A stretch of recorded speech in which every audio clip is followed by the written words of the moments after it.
Bonjour chers élèves, je me nomme Jean-Baptiste Ounou, enseignant tenant du CM2. Aujourd'hui, nous allons voir une leçon de sciences.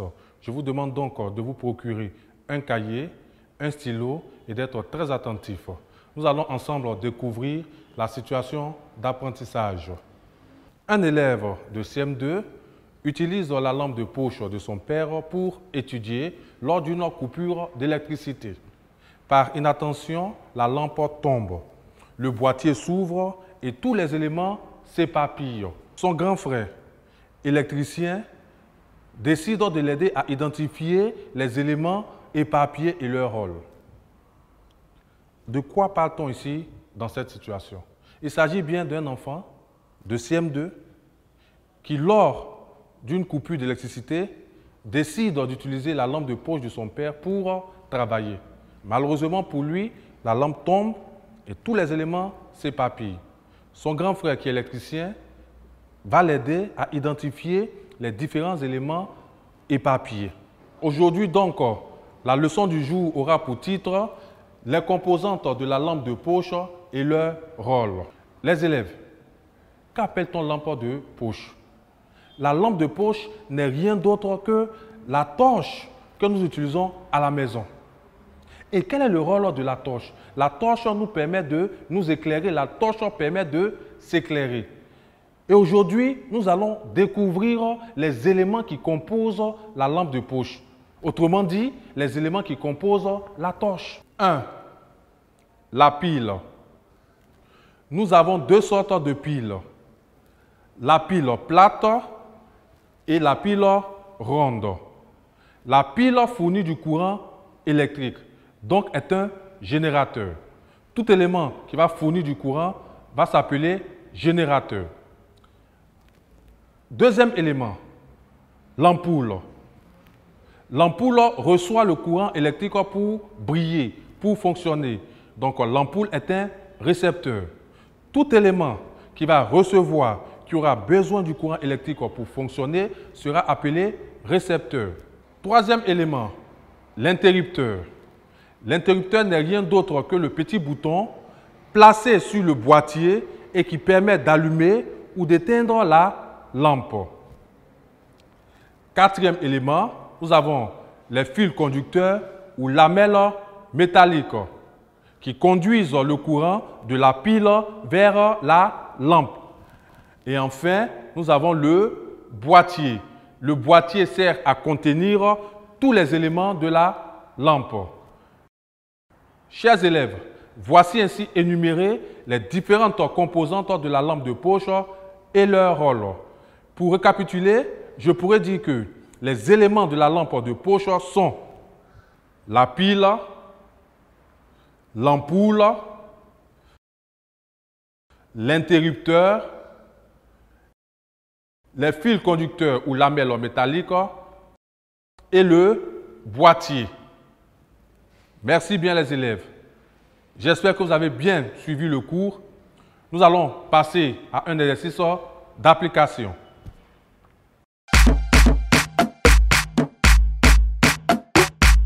Voici une liste d'éléments qui sont utilisés en électricité. Relève les composantes de la lampe de poche. La pile ronde, la dynamo, l'interrupteur, la batterie de voiture, le fusible, l'ampoule et le boîtier. Chers élèves, parmi ces éléments cités, relevez-moi les composantes de la lampe de poche. Vous avez juste quelques minutes.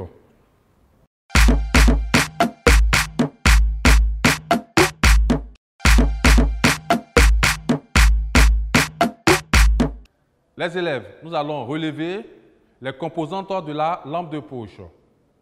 La pile ronde, très bien.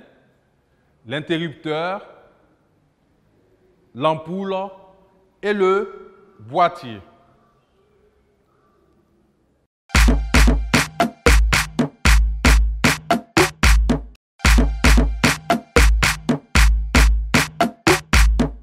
Après avoir découvert les composantes de la lampe de poche, un élève de CM2 curieux, veut réaliser le schéma de montage d'un circuit électrique. Pour cela, il décide d'identifier les éléments du circuit électrique et leurs symboles, et aussi d'indiquer les notions d'isolant et de conducteur. Comprenez donc avec moi que la leçon du jour aura pour titre les éléments du circuit électrique et leurs symboles. Les élèves, qu'est-ce qu'un circuit électrique? Un circuit électrique est un ensemble d'éléments conducteurs reliés les uns aux autres. Donc nous allons aujourd'hui essayer de découvrir, essayer d'identifier ces éléments conducteurs qui forment le circuit électrique. Nous avons le générateur. Le générateur et son symbole.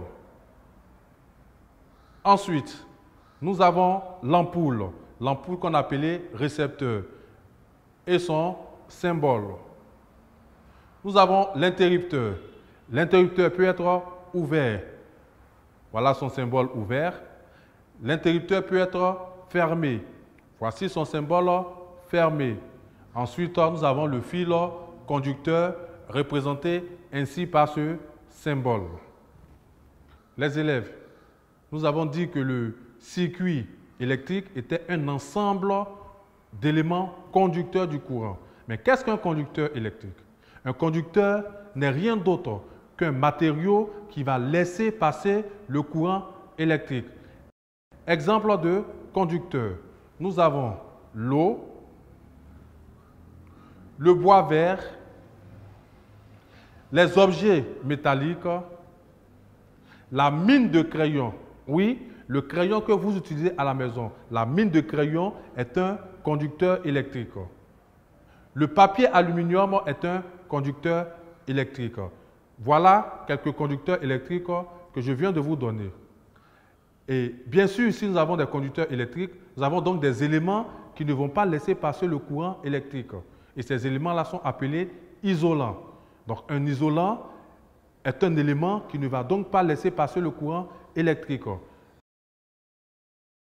Et quelques exemples d'isolants, nous avons le bois sec, le caoutchouc, la feuille de papier, qui sont ici des isolants. Voici donc présentés ici les éléments du circuit électrique et leurs symboles. Les éléments du circuit électrique sont donc le générateur, l'ampoule, l'interrupteur qui peut être fermé ou ouvert et le fil conducteur. Nous sommes au terme de notre leçon du jour. Nous allons maintenant passer à l'exercice d'application. Classe les matériaux suivants dans le tableau ci-dessous. Le tableau ici est représenté en deux colonnes. Les isolants d'un côté, les conducteurs de l'autre. Donc, on va classer l'eau, le papier, le fil de fer, le caoutchouc, la mine de crayon, le bois sec et le plastique dans ce tableau. Vous avez quelques minutes pour vous exercer.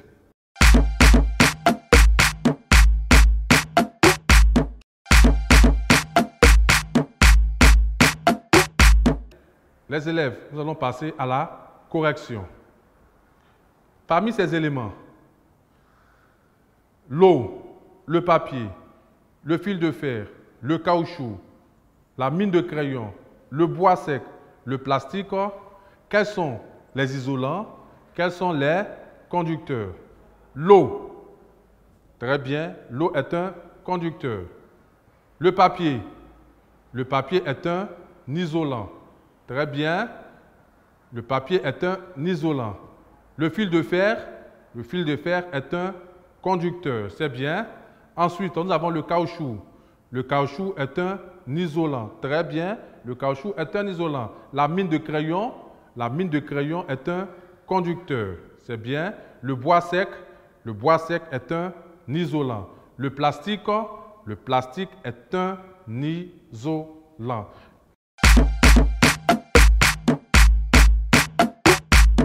Félicitations à vous. Mais avant de vous laisser, je vais vous donner un exercice de maison.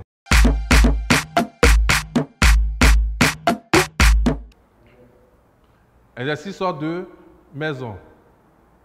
Relie chaque élément à son symbole.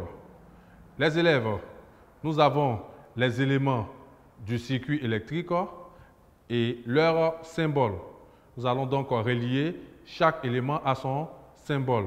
Nous avons le fil conducteur, l'interrupteur fermé, l'interrupteur ouvert, l'ampoule ou récepteur et nous avons la pile.